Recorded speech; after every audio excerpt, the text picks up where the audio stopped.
Welcome to Conversations Live. For more than a decade, we've brought you the best in books, entertainment, and current events. When the movers and shakers of the world have something to say to you, they say it to us first. Now, here's your host, Cyrus Webb. And welcome back, everyone, to Conversations Live. I'm your host, Cyrus Webb. Glad you all could join us once again. Whether you're tuning in on the radio dial in Mississippi at WYAD 94.1 FM, we welcome you.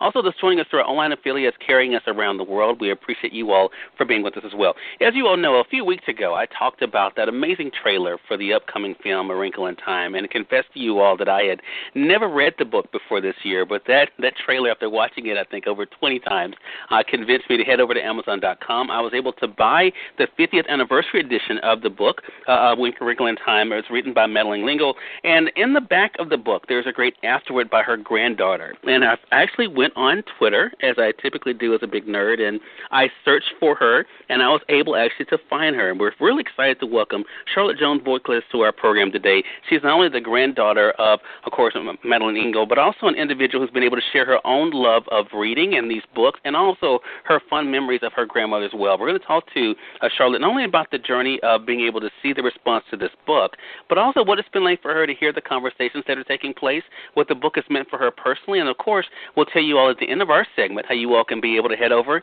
and get your own copy of the book. Charlotte, hello to you and welcome to the program. Hi, Cyrus. Thanks for having me.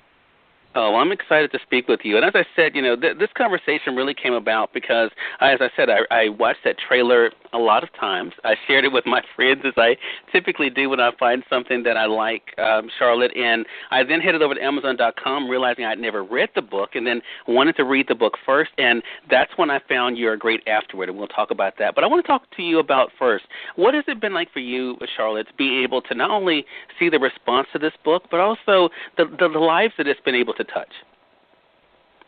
It's really been amazing. I lived with my grandmother when I graduated from college, and we were very close. And I worked with her to help her answer fan mail, and now am responsible for her Twitter and web presence and bringing her to new audiences. So over the decades that I've been doing that, it's been such a wonder and a privilege because the book has moved so many people in so many different ways over time, but right. The new movie that will be coming out in the spring is really opening up the book to new audiences. You said, Cyrus, no shame, but you'd never read the book before, and I love talking right. to adults who are reading it for the first time. But it really is for children of all ages. I think it's important when you read the book to keep that childlike sense of wonder and possibilities in your heart as you read it. So it's really been terrific to be able to talk to all different kinds of people about what the book has meant to them. Yeah. Charlotte, I have to say I had a lot of wow moments when I was reading the book, and again, I'm reading it now as a 42-year-old, and the thing that kept going through my mind was Madeleine in many ways seemed to be ahead of her time in the way that she was able to not only to convey a story, but to convey it in a way that it really is a timeless story of especially what is possible, what young people are able to do, but also, of course, the battle that we all kind of wrestle with even in the real world of good versus evil. I mean, is that one of the things you've heard a lot about the book and about her writing? Yeah, I think there's something very deep about this book, and I think it's partly explained by how she came to write it. She would always say that she couldn't explain how it happened. It just, these characters popped into her head, and she just had to do it. But in fact, I think the themes of the book and some of the images had been percolating for her for a very long time, and that what the impetus for writing the book came when she and her husband were going to move their family of five.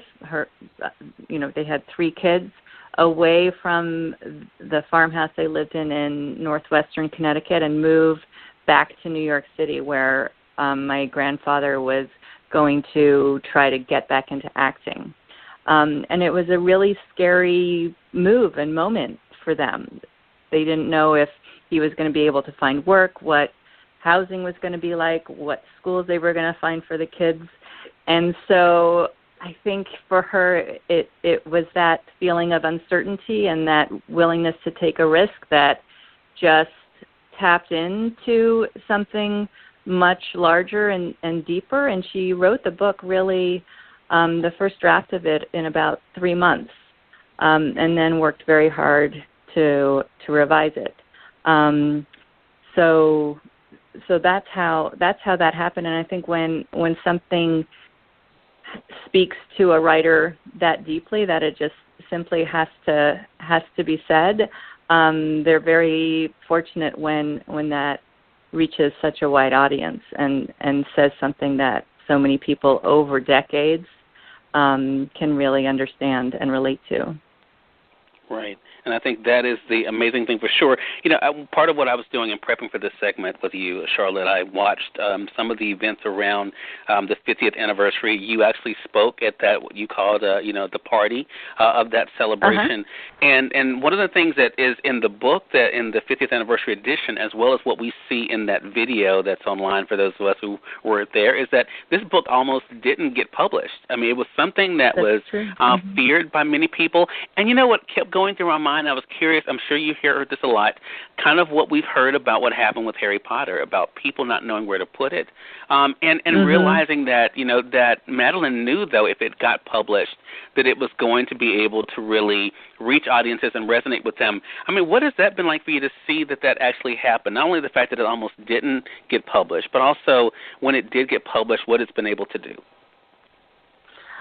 Well, it's really such an interesting story because, as you said, that it almost didn't get published, and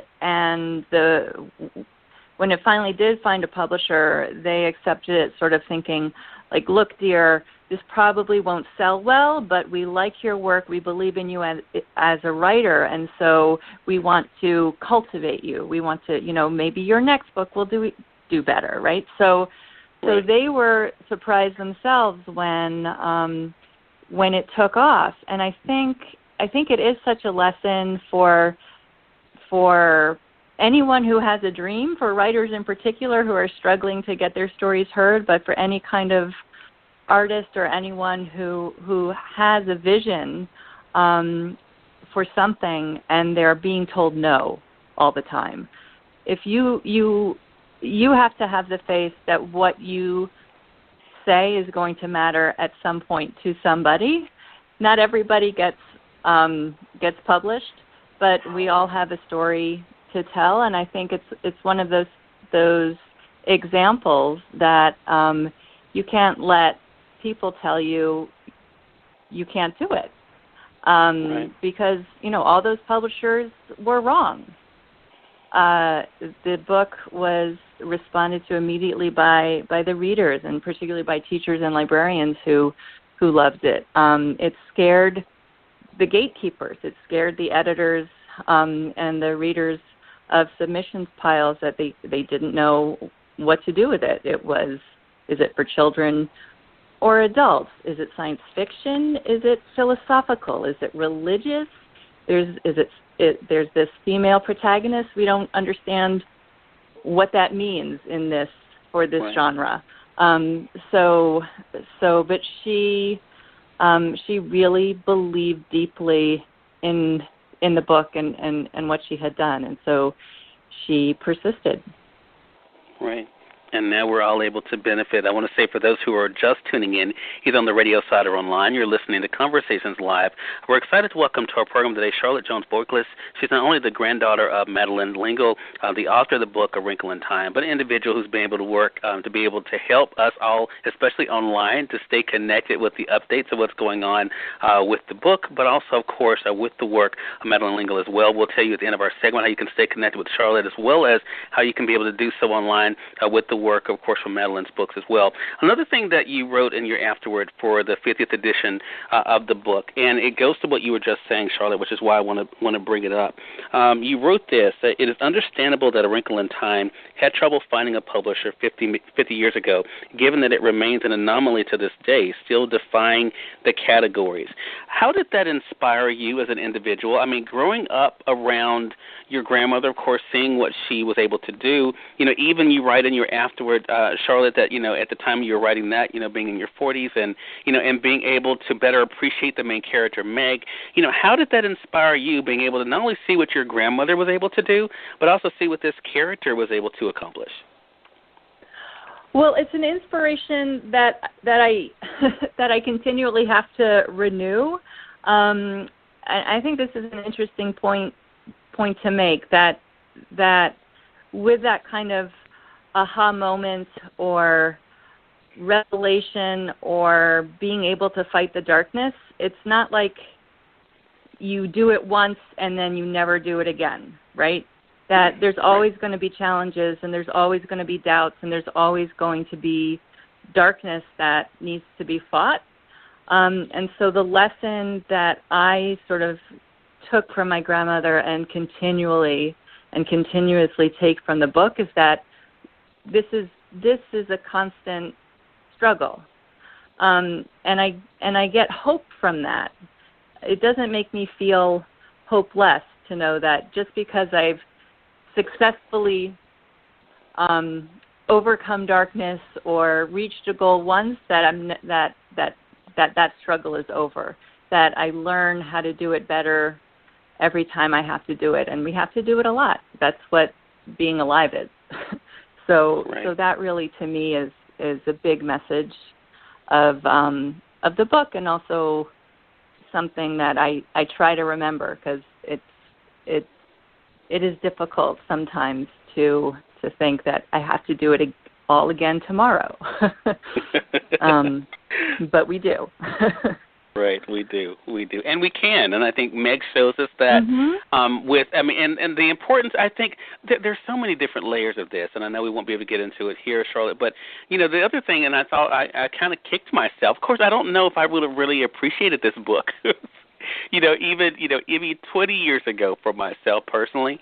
But now as I was reading it this year, I thought, there's so many messages of working together to accomplish goals, and realizing that age shouldn't be a determiner as to how far we're able to go in accomplishing something in life. And then the whole idea of if things don't work out the first time, the importance of to keep trying. And I think those are messages I think that are so timeless for themselves, which brings us to the Internet. And I want to bring up how you and I connected. You mentioned even in your introduction part that, you kind of are being able to help, all of us stay connected, thanks to social media, especially Twitter. What has that been like for you to not only navigate those waters through social media, but to see in real time the way people are responding to what they're reading, from your grandmother, but also the messages as well? Sure, it's been challenging, and I think I'm now getting the hang of it a little bit. I came to the social media piece of it pretty reluctantly, because I'm not a very public person, and then trying to figure out how to tweet for my grandmother was tricky. I didn't know if I should pretend to be her, or if I should just post quotes and not interact. It was tricky to figure out how to do it, and I'm still working on it. But I'm getting more and more comfortable. I think I learned how to thread yesterday, so was able to post a longer sort of section. It was the anniversary of the United States dropping the bomb on Hiroshima yesterday, and my grandmother had written a little piece about that, and so I managed to get that all together. And then I have a personal Twitter account too, but that's not all that active. But I love interacting with people online. people's response to my grandmother's work is almost universally positive. So it's really lovely to hear from folks and to see people be inspired by her work. And I'm really happy and lucky to be able to sort of fan the flames of that enthusiasm for her work. And, it's interesting hearing you say that, as far as, for yourself, how this it's different for you. I mean, because not being in the public yourself. Has that been easy for you, considering, of course, as I keep going back to the 50th anniversary, and I saw, of course, the interviews that you were doing even outside of, the celebration that was taking place, where you were talking about even, one of the elements that happened with your grandmother, censorship and banning and things that still happen today, because we have, banned books week, at the libraries, every year, where we're actually encouraged to read books that are bad. What has that been like for you? Have you kind of channeled your inner Meg in a sense and being able to handle those type of assignments? Oh, that's a good way to put it. Yes, I sort of do have to